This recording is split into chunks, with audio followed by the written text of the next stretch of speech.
మాతృదేవోభవ. అమ్మాయని పిలువగనే కమ్మని ప్రేమామృతం కడుగురిపించున్, నెమ్మనమున అమ్మను నే నమ్మితి వ్యాఖ్యాన దీప్తి నాకిక కలుగున్, అమ్మాయని పిలువగనే. సృష్టికి మూలమైన భగవతత్వాన్ని మనకు అవగాహన కావిస్తూ ఉన్న మహాభారత కథాశ్రవణం కోసం ఎదురు చూస్తూ ఉన్న భక్తి టీవీ ప్రేక్షక మహాశయులందరికీ సాత్యవతేయుడు పారాశర్యుడు అయిన వేదవ్యాస మహర్షి రచించిన శ్రీమన్ మహాభారతంలో ఆనుశాసనిక పర్వంలో విష్ణు సహస్రనామ స్తోత్రానికి సాగుతున్న సామాజిక వ్యాఖ్యలో 1696 భాగానికి స్వాగతం పలుకుతున్నాం.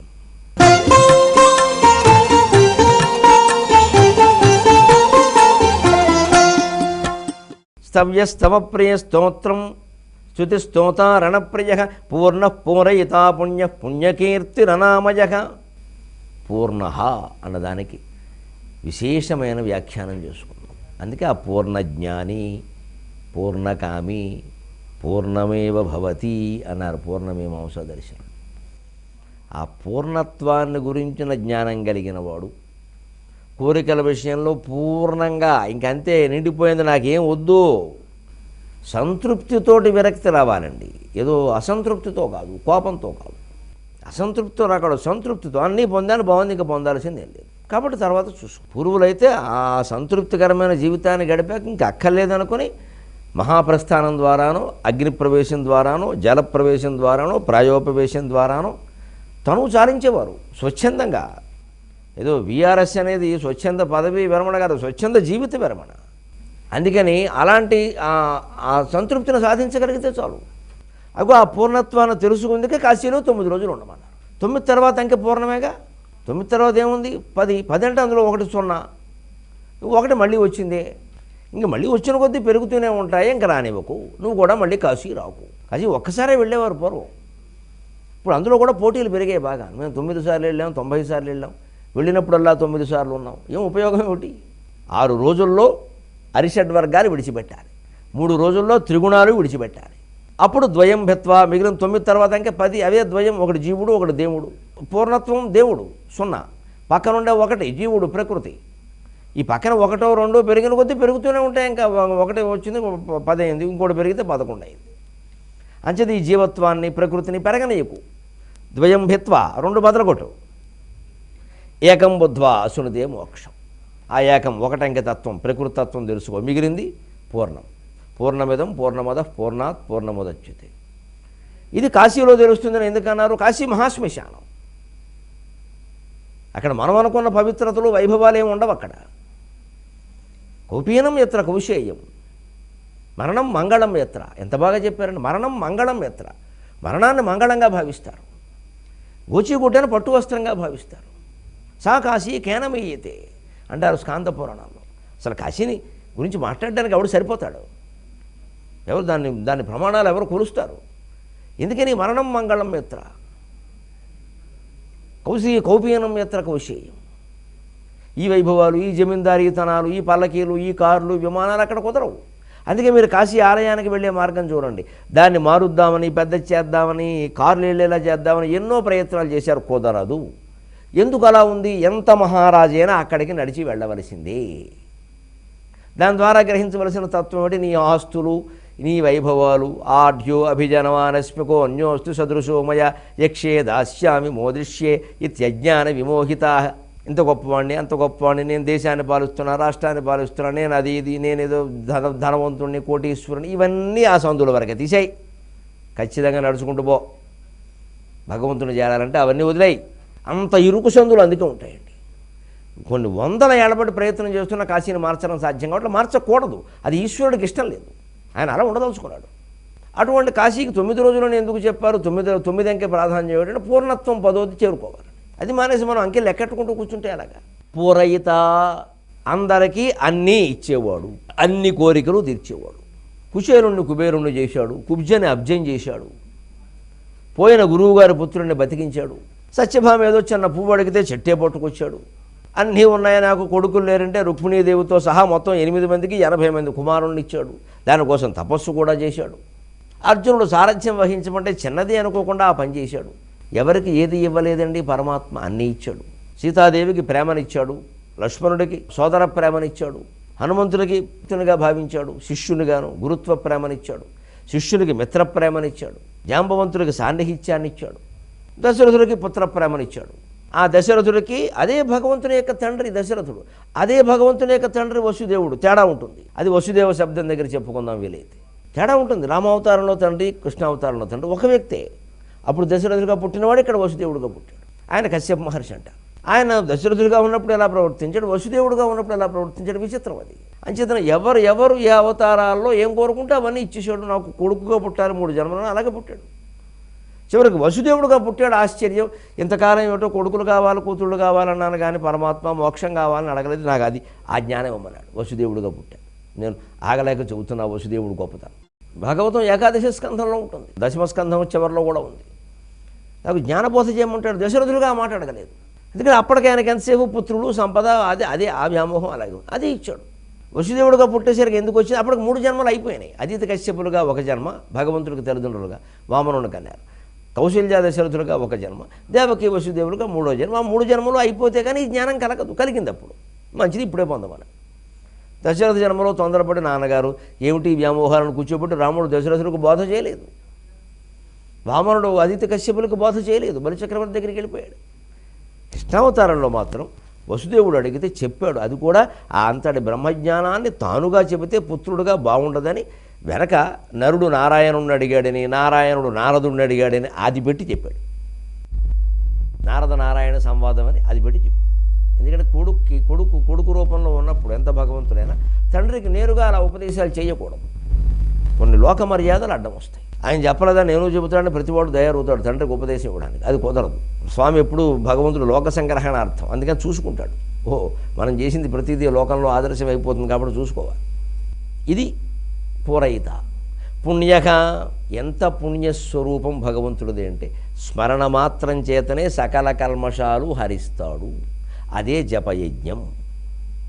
అది నిరంతరం చేయొచ్చు.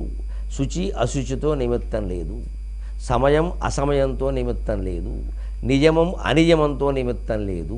మనస్సులో ఎప్పుడూ నమశివాయ, నమో నారాయణాయ, శ్రీమాత్రే నమః, శ్రీరామ జయ రామ జయ జయ రామ, హరే రామ రామ రామ హరే హరే, హరే కృష్ణ కృష్ణ కృష్ణ హరే హరే. నిత్యస్మరణ ఎక్కడున్నా సరే అదే పుణ్య. వంట చేస్తున్నాం, వేదిక మీద మాట్లాడుతున్నాం, బాగుంది. మనకంటే ముందు ఎవరో మాట్లాడుతూ ఉంటారు. వీలైతే విందాం.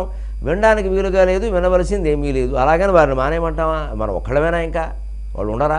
10 మంది ఉన్న సభలో అప్పుడప్పుడైనా పాల్గొంటూ ఉంటే అహంకారాలు తగ్గుతాయండి. పాల్గొనాలి. ఎంతసేపు నేను ఒక్కడే అండి, నాకు సింహాసనం వేయండి, ఎవరు వచ్చినా సరే కింద కూర్చోవలసిందే, నా పక్కన ఎవరు ఉండడానికి వీల్లేదు, ఇదంతా అహంకారం అయిపోతుంది. ఇది ప్రవచనం చెప్పేటప్పుడు ఒక్కోసారి తప్పదు అది.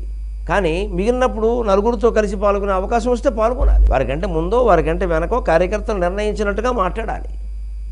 అక్కడ అహంకారాలకు పోవలసిన అవసరం ఏం లేదు. నేను చాలా ముఖ్యమండి, నాది ముందు పెట్టండి, నేను మాట్లాడి వెళ్ళిపోతా, అవసరం లేదు. ఇవన్నీ అహంకారాలే. ఏదో రైలు వెళ్ళిపోతుంటే వెళ్ళిపోవడం వేరే సంగతి. కానీ అయితే అవసరం లేదు. వాళ్ళ మాటలు మనం కూడా వినాలి. వాళ్ళు చాలా గొప్పవాళ్ళు ఉన్నారు. లేదు వినలేము, కొంచెం ఇబ్బందిగా ఉన్నాయి, నమశివాయ దానికి ఎవరు అభ్యంతరం చెప్పరు. మనం చేస్తున్నట్టుగా వారికి తెలియదు, వింటున్నాం అనుకుంటారు. అనుకోని ఇది పుణ్య.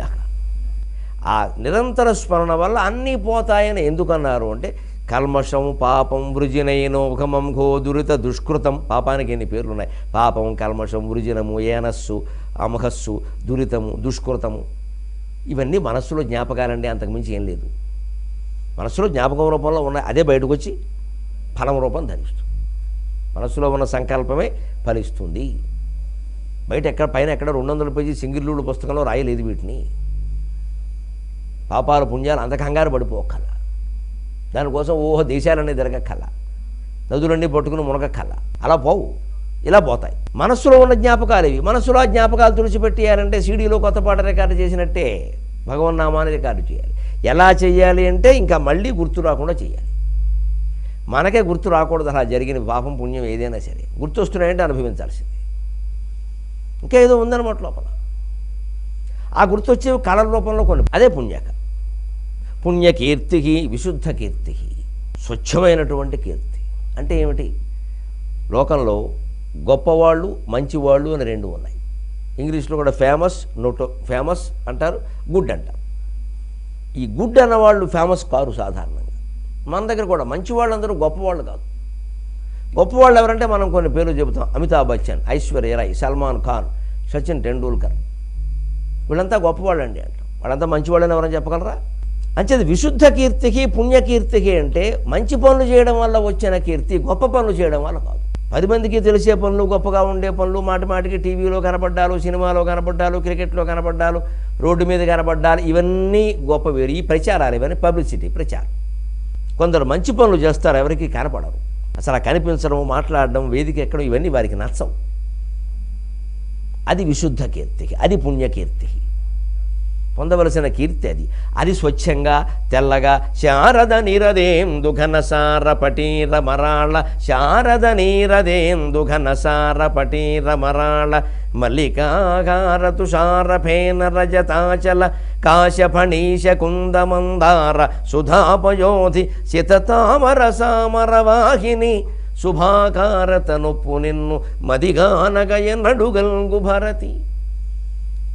ఇన్ని రకాల స్వచ్ఛమైన పదార్థాలతో చెప్పాడే, అది విశుద్ధ కీర్తి, మత్సలేని కీర్తి. దేశానికి ఏమైనా చేశామా? ఊరికే మనం అందులో గొప్పవాళ్ళం, ఇందులో గొప్పవాళ్ళం, నాటకాల్లో గొప్పవాళ్ళం, సినిమాల్లో గొప్పవాళ్ళం. మన సినిమాల వల్ల ప్రజల జీవితం ఏదైనా మారిందా? ఆలోచించాలి నటుడు. నేను నటన చేస్తానండి, మిగిలింది నాకు అనవసరం. అలాంటి అలాగా ఎందుకు ఈ నటన? ఎందుకు నీ కోట్లు? నీ నటన వల్ల మాకు వచ్చిందేంటి? సమాజానికి కలిగిన మేలేమిటి? కళ కొరకేంటే కుదరదు. సమస్తము సమాజం కోసం. సమాజంలో ఏ మంచి మార్పులు మనం తీసుకురాలన్నప్పుడు ఈ సినిమా ప్రపంచానికి ఇన్ని వేల కోట్లు ఖర్చు పెట్టిన దండగా.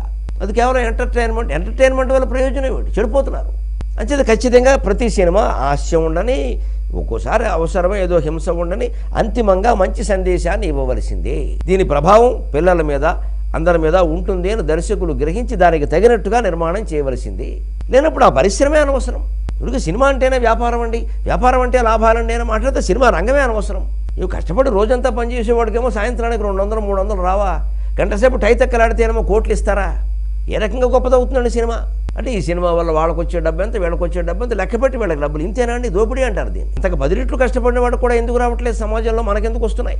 అది విశుద్ధ కీర్తి కాదు, పుణ్యకీర్తి కాదు, కేవలం కీర్తి. దుష్కీర్తి కూడా కావచ్చు, అపకీర్తి కావచ్చు. అంచేత పుణ్యకీర్తికి అంటే మత్సలేని కీర్తి, సమాజానికి ఉపయోగపడినటువంటి కీర్తి, ప్రజల కోసం పాటుపడినటువంటి కీర్తి. అటువంటి వ్యక్తులు వ్యక్తిగత జీవితాల్లో దోషాలున్నా మనం పట్టించుకోకల్లా. మహాకవి శ్రీశ్రీ అద్భుతమైన కవిత్వం రాశాడు జనం కోసం.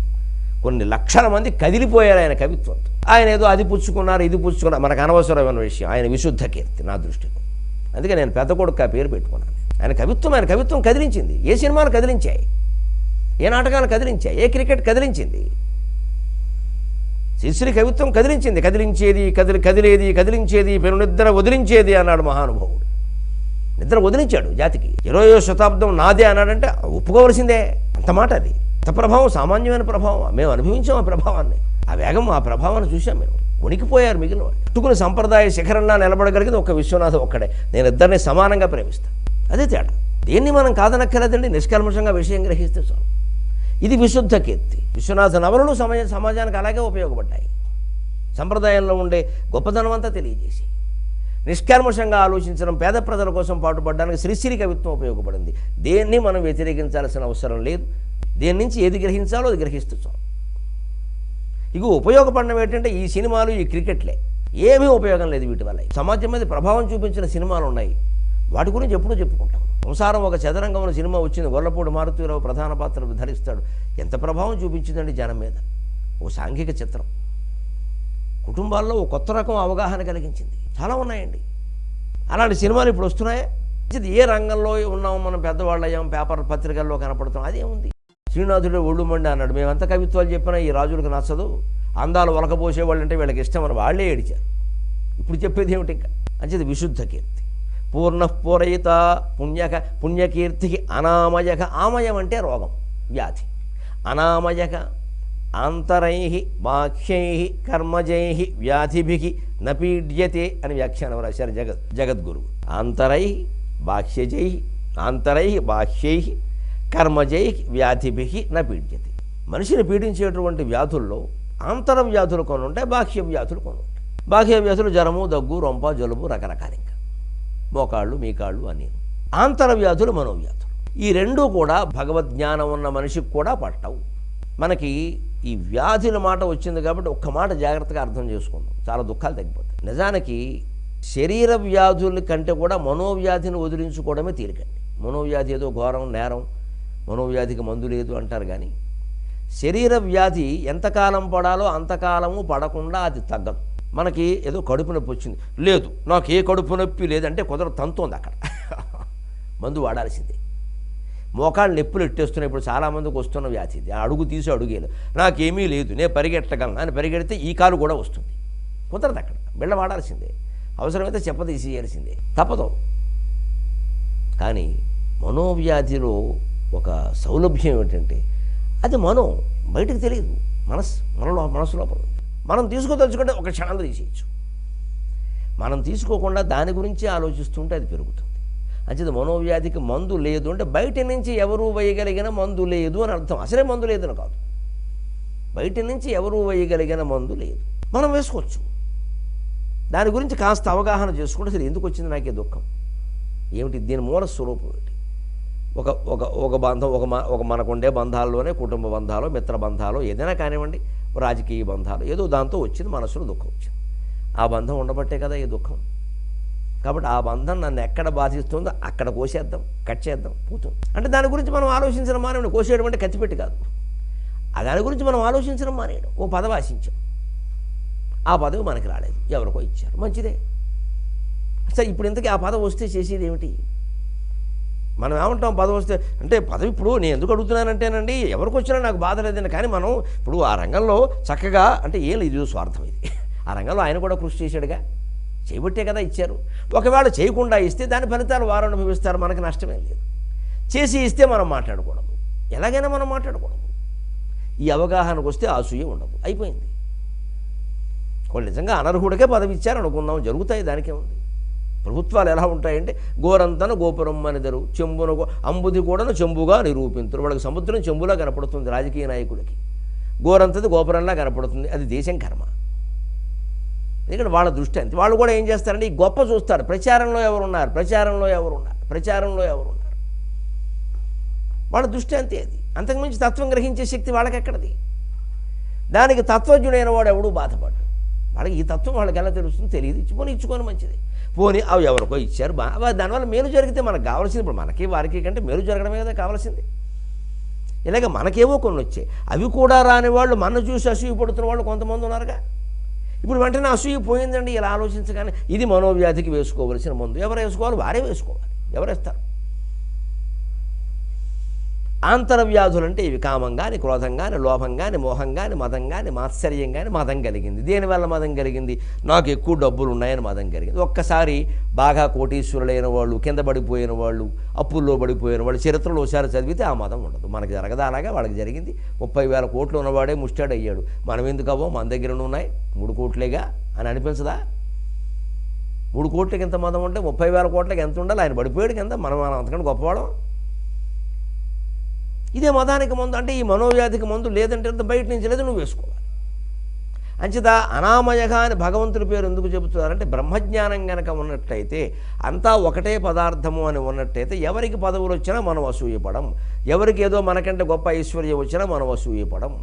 ఎన్ని కోరికలు తీరినా తీరవలసినవి ఇంకా ఉంటున్నాయి కాబట్టి కోరికలు రద్దు చేసుకుంటాం. కోరికలు లేకపోతే కోపం అనేది లేదు కాబట్టి క్రోధం ఉండదు. నాకే రావాలని లేదు, ఎవరికి వచ్చినా బ్రహ్మ పదార్థానికి వచ్చినట్టే కాబట్టి, పరమాత్మకు వచ్చినట్టే కాబట్టి లోభం అనేది ఉండదు.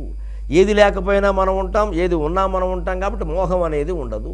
ఏది వచ్చినా గర్వించి ప్రయోజనం ఏం లేదని తెలుసుకుంటాం కాబట్టి మదం అనేది ఉండదు. ఎవరికి వచ్చినా ఒకటే ఉంటున్నాం కాబట్టి మాత్సర్యం అనేది లేదు. అరిషడ్ వర్గాలు లేకపోతే సుఖం కాకపోతే ఇంకేముంటుందండి? ఆంతరైహి. ఈ మనస్సును కనుక ఇలా ఉంచుకోగలిగితే శారీరకంగా వచ్చే బాహ్యైహి, జలుబు, దగ్గు, రొంప, జ్వరము మొదలైనవి ఎదిరించడం చాలా తేలిక. ఒకవేళ ప్రాణం పోయే వ్యాధి ఏదైనా వచ్చింది, క్యాన్సర్, దాన్ని కూడా జ్ఞానంతో ఎదిరించవచ్చు. బయటపడిన వాళ్ళు ఉన్నారు, తెగించి కూర్చుంటాం, పోతాం, ఎలాగైనా పోవలసిన వాళ్ళమే. బతుకు ఎలాగో క్యాన్సిలే, క్యాన్సిల్ బదులు క్యాన్సర్ ఏమిటట, అప్పుడు పోయేది ఇప్పుడు పోతాం ఇంకో 2 ఏళ్ళు ముందు అయిపోయింది. అంచేత ఆంతరైహి బాహ్యైహి కర్మజేహి. అవి ఈ కర్మల వల్ల వచ్చినా, పూర్వజన్మ కర్మల వల్ల వచ్చినా కూడా వాటి చేత నపీడ్యతే. ఆత్మజ్ఞాని అయిన వాడు పీడింపబడడు. అనామయ అంటే అర్థం అది. ఈ విశేషమైన వ్యాఖ్యానంతో మనకు ఉండే శారీరక వ్యాధులకి తగిన మందులు వాడుతూ ప్రశాంతంగా ఉండడం ద్వారా తొందరగా తగ్గించుకుందాం. అలాగే మనోవ్యాధికి మనమే మందు వేసుకోవడం ద్వారా వెంటనే తగ్గించుకుందాం. అంచేత నా దృష్టిలో శారీరక వ్యాధి కంటే మనోవ్యాధిని తగ్గించుకోవడమే తేలిక. అది వారి చేతిలోనే ఉంది. మళ్ళీ 23:30 గంటల్లో కలుద్దాం. తెలుగు భాష ఈ వ్యాధులన్నిటికీ మందు వెయ్యగలదు అని మనం గ్రహిద్దాం.